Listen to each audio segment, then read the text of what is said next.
Russia invaded Ukraine. That's the hashtag that went viral last summer. It blew up the social media, and my Ukrainian and American friends picked up on it. Western media, too, considered this news. Today, Russian aggression, Russian invasion, and Russian occupation of Ukraine's eastern Donbas region is considered fact, even though there's only anecdotal evidence and very few photo or video evidence of this. And that is usually blurry, too. Which is very strange, because President Poroshenko of Ukraine has claimed that over 200,000 Russian troops are currently in eastern Ukraine, and Ukraine claimed that there were large Russian tank columns invading the border. So, I played armchair soldier for over a year, arguing online with both my friends and people I didn't know. But finally, I got confused and lost trying to decipher the conflicting information coming from Russian, Ukrainian, and Western media. So I came here, to the front lines of this undeclared and often forgotten war, to find out what is really going on, and tell the real stories of people of Donbas. I will not pretend to be unbiased, but the bias I have now is very different from the one I came here with. I saw these people's courage, and I saw their suffering, and it changed me. So here's the first video of a new channel, where we will do our best to bring you the true stories of what is going on here in Donbas.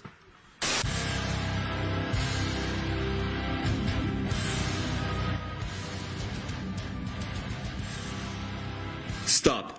Before we talk about the war, let's rewind to the very beginning, to the very start of this crisis. The first thing we need to do is to figure out how all of this started. 2 years ago, people in Kiev, the capital of Ukraine, came out to mass protest against the decision by then-President Viktor Yanukovych to postpone the signing of an economic treaty between Ukraine and the European Union. Yanukovych argued that completely opening up the Ukrainian economy to European goods would hurt local producers, because they wouldn't be able to compete with cheaper and heavily subsidized European goods. This, in turn, would cause producers to go out of business, countless layoffs, and significantly hurt the economy. He didn't abandon the treaty completely, but just postponed its signing in order to better prepare the Ukrainian economy for new realities. Since Yanukovych was seen as a corrupt president prone to cronyism, his political and business opponents used the postponement of the treaty in order to mobilize the Ukrainian people into a movement called the Euromaidan.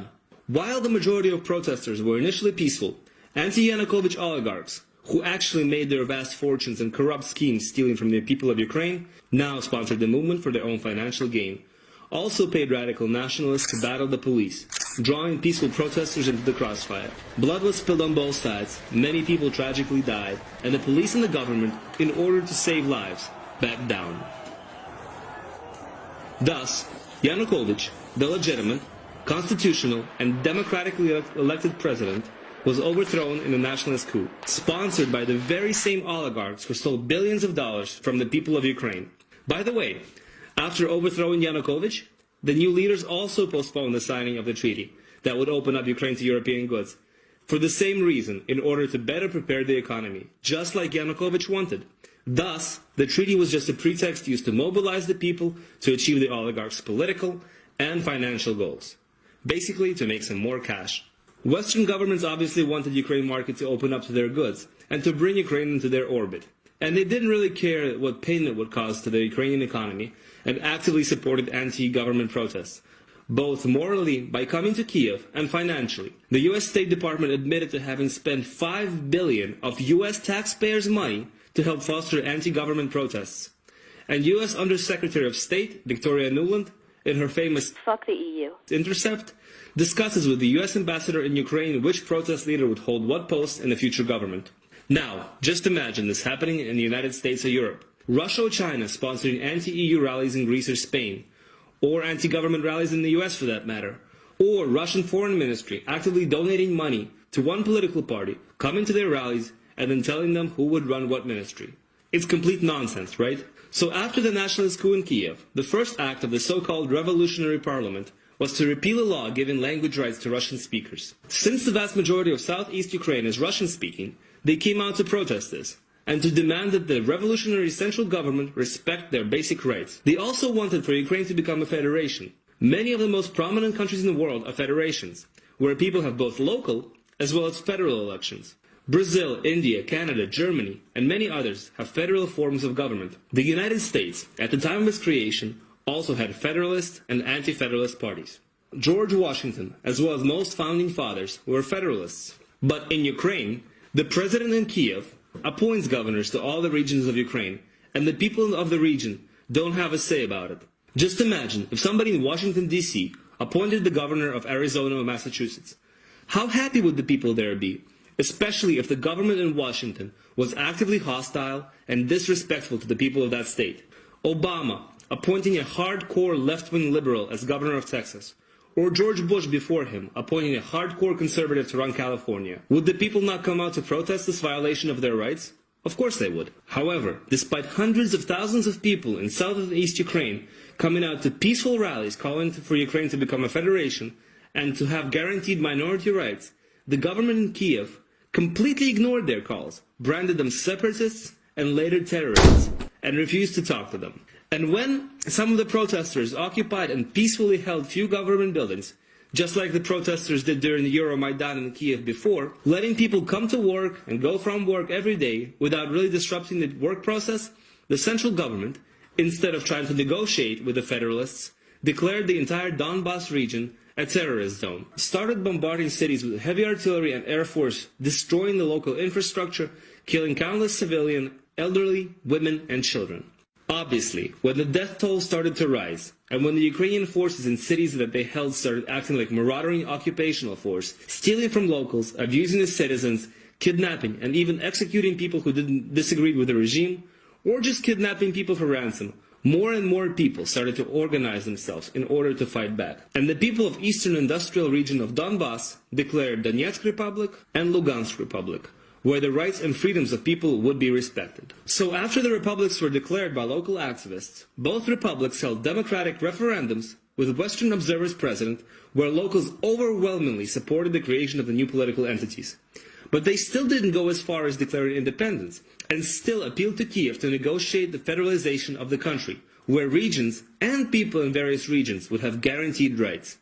But instead of negotiating, Kiev responded by sending in the army and nationalist battalions who started indiscriminately bombing civilian areas. Obviously, local people had no choice but to take up arms to defend their land. And those are the people fighting on the front lines today. Locals, people who used to be miners or office clerks, fighting for their freedom from government oppression, fighting for their lands, their homes, and their families. But the West and Ukraine keep insisting that this conflict is all Russia's doing. So we came here to the front lines, to the town of Gorlovka or Horlivka, to find out who the soldiers here are, what they're fighting for, and whether the local people support them or not. Живу с самого детства, с самого рождения. Мои родители здесь родились. Мой ребенок здесь родился. Мы здесь стоим на своей земле. Нам неохота никакой войны, нам хочется свободы. Никогда к Украине плохо не относились. Болели все всегда за одну национальную команду, там, по футболу и остальным. Хотели разговаривать на своем языке, на языке предков, которые разговаривали постоянно. Которые воевали против немцев вместе с союзниками США, Англия, Франция.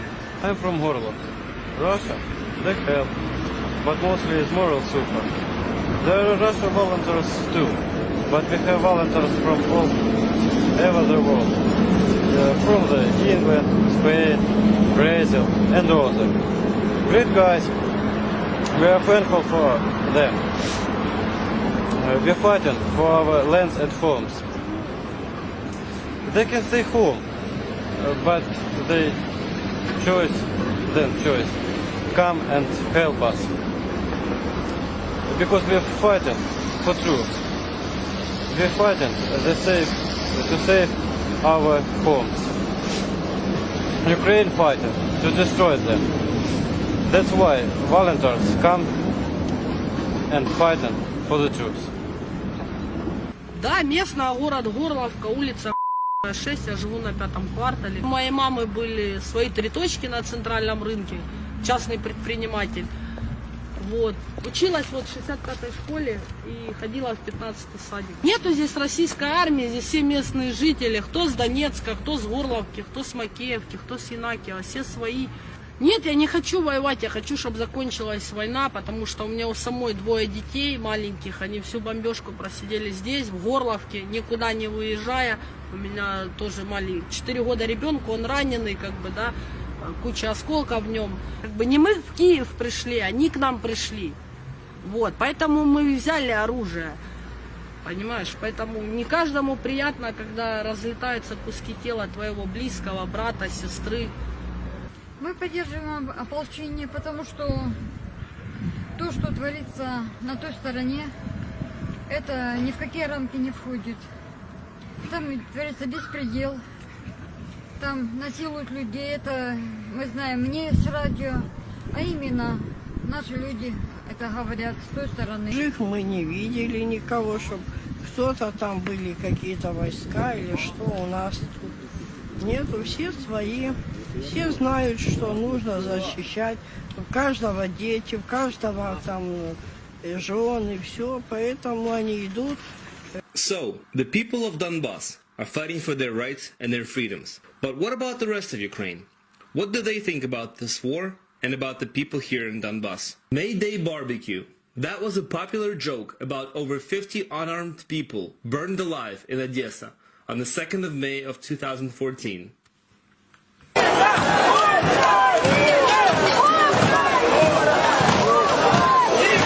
Women, these are female insects. Didn't you study biology in school? F them. There are no people in Lugansk. Only carpet bombing can save them. 450,000 amoebas deserving to be wiped out. When we kill them, just keep in mind, these are not humans. Not enough. Not enough. We should kill more of those animals. Let's kill 700. I need to thank you Russians for one thing. I understand now. I am a fascist. And all of you need to be wiped out like a cancer. The only question is what to do with your wives and children. Just cut them to pieces or burn them first. Those beasts will never be Ukrainians and will always be a sore on our country's body. We need to keep bombing Donetsk and Lugansk until all of those animals die. This territory should be cleared of all people. Starting from scratch will be easier than making people out of those beasts. And the 10% of real Ukrainians who live there, we should bring to us. Keep up the anti-terrorist war. Unfortunately, there are thousands of comments just like these, which speaks to the toxic level of hatred in Ukraine towards Donetsk and Lugansk republics, and the people who live here. With such murderous rage and hatred directed at them, it is no wonder that the people of Donbass have picked up arms and are fighting tooth and nail for every inch of their land. But despite all the hardships, life in Donbass goes on. Couples fall in love and get married. New children, the future the people here are fighting for, are being born. All this, people here building their future, goes on despite the fact that after failing to subdue Donbass militarily, Kiev started an economic blockade against the republics. A year ago, President Poroshenko signed a law that imposes a total blockade against Donbass. But just like ancient Mossad or World War II Leningrad didn't bow down when besieged by Romans or Hitler, neither will the people of Donbass. We hope this video helped you better understand what is really going on in southern and east Ukraine, why this conflict started, and what the people of Donbass are fighting for. These are not some terrorists or the Russian army. They're just hardworking, honest people who only picked up arms as a last resort when time and again the government in Kiev failed to listen to their peaceful and legitimate demands. And instead of trying to find a compromise, find a solution, sit down and negotiate, unleash the full force of the Ukrainian army on anyone who dares disagree with Kiev. Thank you for watching. We will try to do our best to bring these types of videos to you regularly. Please let us know what specific things you want for us to cover. And please, please share this with as many people as you can. Because only if people find out what is really going on in Donbass can you help ease the suffering of the millions of people here. And of course, please subscribe.